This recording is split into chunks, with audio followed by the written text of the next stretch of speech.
మాకు రాజకీయ ప్రయోజనాల కంటే కూడా రాష్ట్ర ప్రజల ప్రయోజనాలు, రాష్ట్రం బాగోగులు ముఖ్యం కాబట్టే మేము ఈరోజు ప్రధాన ప్రతిపక్షంగా రాష్ట్ర ప్రజల పక్షాన కేంద్ర మంత్రివర్యులు, కేంద్ర రైల్వే మరియు ఐటీ మంత్రివర్యులు అశ్విని వైష్ణవ్ గారిని గౌరవ పార్లమెంట్ సభ్యులతో సహా కలిసి మా జగదీశ్వర్ రెడ్డి గారు నేను కలవడం జరిగింది. వాళ్ళు ముఖ్యంగా రైల్వే రంగానికి సంబంధించిన కొన్ని సమస్యలు, అట్లాగే ఐటీ రంగానికి సంబంధించి కొన్ని సూచనలు వారికి మేము చేయడం జరిగింది.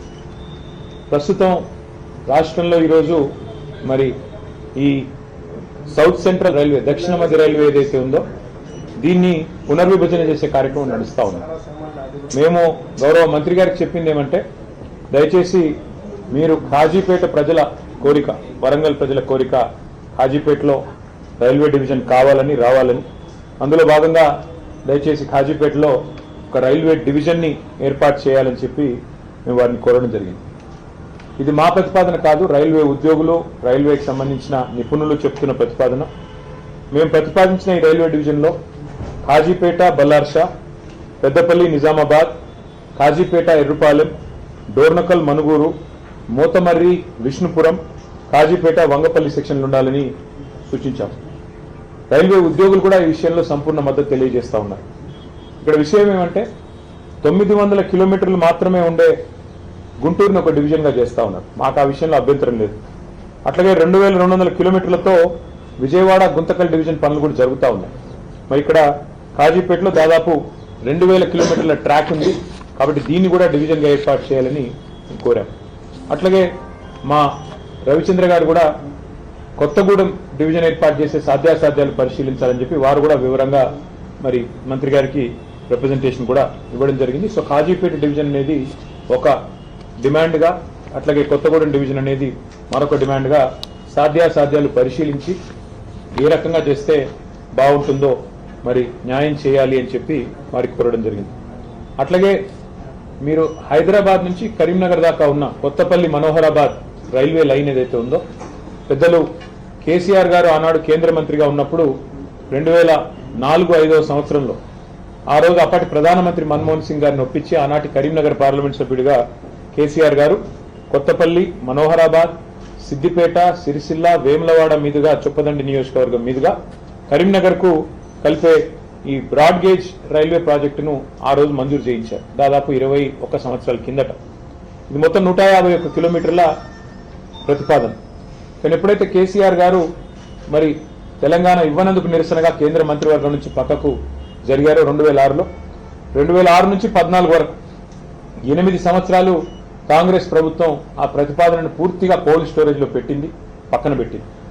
ఆ తర్వాత తిరిగి మళ్ళీ తెలంగాణ ఏర్పడ్డ తర్వాతనే మళ్ళీ ఇక్కడ కేంద్రంలో బీజేపీ ప్రభుత్వం వచ్చినాక మేము వారిని సంప్రదించి వారికి కొన్ని మరి కీలకమైన నిర్ణయాలు తీసుకోవడం వల్ల ముందుకు కదిలేదు. అందులో ఏం చెప్పాము, ఉచితంగా భూసేకరణ మేమే చేసిస్తామని చెప్పి ఆ రోజు రాష్ట్ర ప్రభుత్వ పరంగా మనం ప్రతిపాదించడం జరిగింది. అట్లాగే 3వ వంతు ప్రాజెక్టు నిర్మాణ ఖర్చులో కూడా 3వ వంతు మేము భరిస్తాం, 1/3 కాస్ట్ మేము భరిస్తామని చెప్పాం. ప్రత్యేక ఒప్పందం చేసుకున్నాం. అప్పుడు పనులు 2014 తర్వాత మొదలైనాయి. మరి మొదలైన పనులు మధ్యలో కోవిడ్ వచ్చినా, ఇంకా ఇతరత్ర సమస్యలు వచ్చినా, మోడీ గవర్నమెంట్ సహకరించకపోయినా మనోహరాబాద్ నుంచి సిద్దిపేట వరకు సుమారు 76 కిలోమీటర్ల వరకు రైల్వే లైన్ పూర్తయింది. పూర్తయి అక్టోబర్ 3, 2023 అంటే మేము దిగిపోకంటే 2 నెలల ముందే ఆ 76 కిలోమీటర్లు పూర్తి చేశాం. కానీ మిగతా 75 కిలోమీటర్లు ఏదైతే ఉందో సిద్దిపేట, సిరిసిల్ల, వేములవాడ, అక్కడి నుంచి మనకి చొప్పదండి మీదుగా కొత్తపల్లి పోయేది, ఇంతవరకు మళ్ళీ 2.5 సంవత్సరాల్లో కాంగ్రెస్ ప్రభుత్వం వచ్చింది, మళ్ళీ ఆ రైల్వే లైను మళ్ళీ ఆగమైపోయే పరిస్థితి. అందుకే ఇవాళ కేంద్ర మంత్రి గారిని తెలంగాణ ప్రభుత్వం ఇంకా కొన్ని డబ్బులు ఇవ్వాలి. మనం గతంలో చేసుకున్న ఒప్పందం ప్రకారం 416 కోట్ల రూపాయలు మరి ఇవ్వాలి.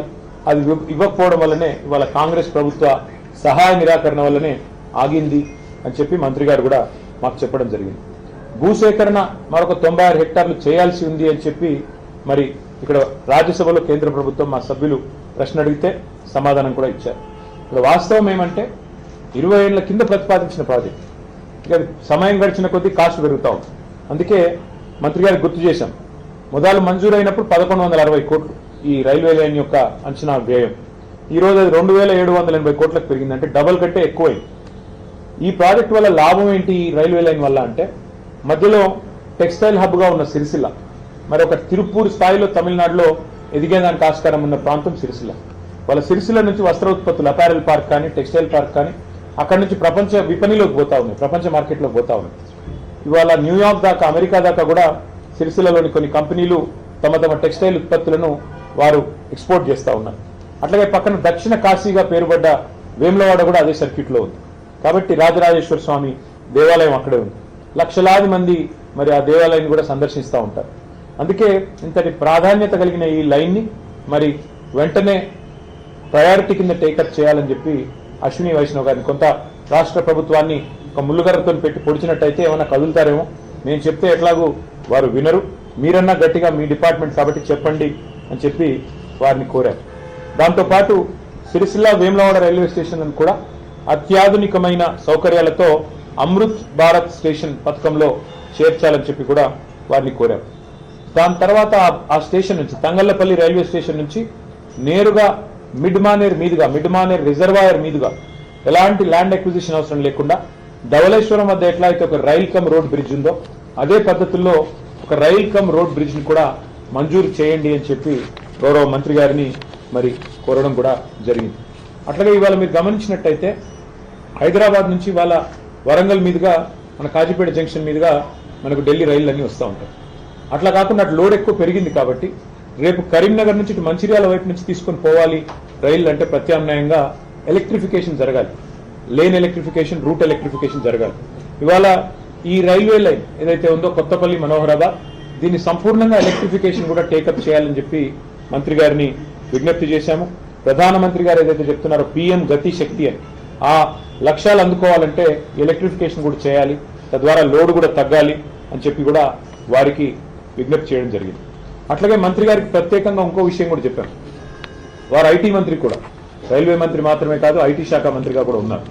కాబట్టి వారికి చేసిన విజ్ఞప్తి ఏమంటే, గతంలో కేసీఆర్ గారి నాయకత్వంలో మేము అన్ని పాత జిల్లా కేంద్రాలలో, ఆదిలాబాద్ కావచ్చు, కరీంనగర్ కావచ్చు, నల్లగొండ కావచ్చు, మహబూబ్ నగర్ కావచ్చు, ఖమ్మం, కరీంనగర్, నిజామాబాద్ అన్ని చోట్ల ఐటీ టవర్లు కట్టాం. మొత్తం ప్రతి చోట 50,000 స్క్వేర్ ఫీట్ల పైన ఐటీ టవర్లు కట్టాం. అట్లాగే వరంగల్లో అయితే Genpact, L&T, Mindtree, tech Mahindra, అట్లాగే సైంట్ లాంటి కంపెనీస్ని కూడా తీసుకొచ్చి వాటితోన అక్కడ కార్యకలాపాలు ప్రారంభించాం. ఎక్కడి పిల్లలకు అక్కడే ఉద్యోగ అవకాశాలు రావాలి, ఎక్కడి పిల్లలు అక్కడే మరి వారు తమ తమ జిల్లాల్లోనే తమ తమ ప్రాంతాల్లోనే హైదరాబాద్ వలస వచ్చే అవసరం లేకుండా మరి బ్రహ్మాండంగా అక్కడే స్థిరపడాలన్న కోరికతో ఈ ఐటీ హబ్లు అత్యాధునికంగా 10 కేంద్రాల్లో మేము కట్టాం. ఇవాళ అవన్నీ కూడా కాంగ్రెస్ ప్రభుత్వం వచ్చిన తర్వాత దివాలా తీసి బూత్ బంగ్లాలుగా మారిపోయే పరిస్థితి వచ్చింది.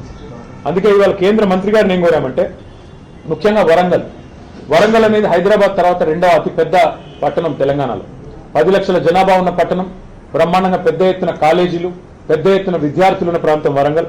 అక్కడ మంత్రి గారిని మేము కోరింది, మీరు మా గతంలో చేసిన పనులన్నీ వారికి వివరించి చెప్పాం, కానీ ఈ 2 ఏళ్లలో ఐటీ గ్రోత్ మందగించింది. ఇది మేము చెప్తున్న మాట కాదు, మేము చేస్తున్న ఆరోపణ కాదు. 9,46,000 ఉద్యోగాలు మేము మా ప్రభుత్వం వైదొలిగిన నాడు హైదరాబాద్, తెలంగాణలో 9,46,000 ఐటీ ఉద్యోగాలు ఉన్నాయి.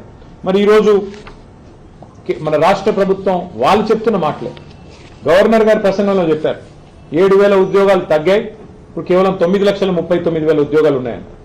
మొన్న బడ్జెట్ ప్రసంగంలో బట్టి విక్రమార్క చెప్పారు, ఆర్థిక మంత్రి గారు, డిప్యూటీ సీఎం గారు, కేవలం 9,39,000 అంటే మేము దిగిపోయిన నాడున్న ఉద్యోగాల కంటే 7,000 ఉద్యోగాలు ఇవాళ రాష్ట్రంలో ఐటీ రంగంలో తగ్గినాయని చెప్పి రాష్ట్ర ప్రభుత్వమే స్వయంగా ఒప్పుకుంటా ఉంది. దీనికి కారణాలు ఏమైనప్పటికీ ఇవాళ మంత్రి గారిని మేము అడిగింది ఏమంటే, ఇన్ఫ్రాస్ట్రక్చర్ ఉంది, వరంగల్లో బ్రహ్మాండమైన ఐటీ హబ్ కట్టినాం, అక్కడ ఒక India AI centre, India artificial intelligence centre, India data lab వరంగల్లో కేంద్ర ప్రభుత్వం అక్కడ ఉన్న ఇన్ఫ్రాస్ట్రక్చర్ను వినియోగించుకుని ఏర్పాటు చేయండి. హైదరాబాద్ తర్వాత అంత ప్రాముఖ్యత ఉన్న నగరం వరంగల్, కాబట్టి తెలంగాణలోనే మరి 2వ అతిపెద్ద నగరం వరంగల్, అక్కడ ఏర్పాటు చేయండి ఇండియా AI ల్యాబ్, ఒక ఇండియా AI సెంటర్ లేదా ఇండియా AI డేటా ల్యాబ్ ఏర్పాటు చేయండి అని చెప్పి కొత్త పాలసీలో భాగంగా వారిని కోరడం జరిగింది. అట్లాగే కరీంనగర్, ఖమ్మం, అక్కడ సైబర్ సెక్యూరిటీకి సంబంధించిన ఒక ఆర్టిఫిషియల్ ఇంటెలిజెన్స్ కేంద్రాన్ని ఏర్పాటు చేయండి, సెంటర్ ఆఫ్ ఎక్సలెన్స్ ఏర్పాటు చేయండి అని వారిని కోరారు. అట్లాగే సెమీ కండక్టర్ డిజైన్ మరియు డీప్ టెక్ రంగాల మీద మరి దృష్టి సారించే విధంగా STPI centre, software technology parks of India సెంటర్లను, centre of excellence, centre for entrepreneurship కూడా ఏర్పాటు చేయండి. మీకు ఇష్టమైన చోట, అది మహబూబ్నగర్ కావచ్చు, నల్గొండ కావచ్చు, మీకు ఇష్టమైన చోట ఈ 10 ప్రాంతాలు ఉన్నాయి.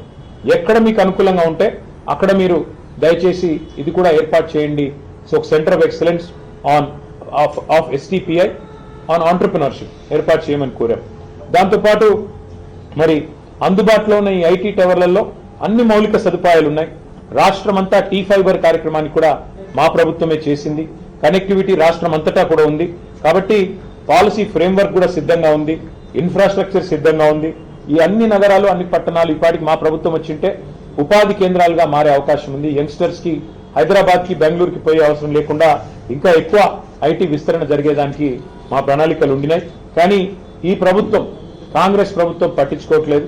మీరన్నా జోక్యం చేసుకొని వారికి తెలియజెప్పండి.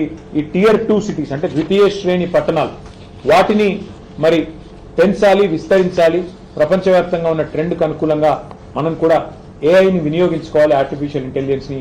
అందులో భాగంగానే AI డేటా ల్యాబ్స్ కానీ, AI సెంటర్స్ కానీ ఏర్పాటు చేయండి అని చెప్పి మరి కేంద్ర మంత్రి గారికి కొన్ని విలువైన సూచనలు కూడా చేయడం జరిగింది. దాదాపు అన్ని విషయాలు కూడా వారు విన్నారు. మరి విని తప్పకుండా పరిశీలిస్తానని చెప్పి మాటిచ్చారు. మాటిచ్చిన తర్వాత మరి రైల్వే, అదేవిధంగా IT 2 రంగాలకు సంబంధించి కూడా చాలా సావధానంగా అన్ని కూడా వారికి వివరించి చెప్పాము. న్యాయం జరుగుతుంది అని చెప్పి ఆశిస్తాము. Thank you.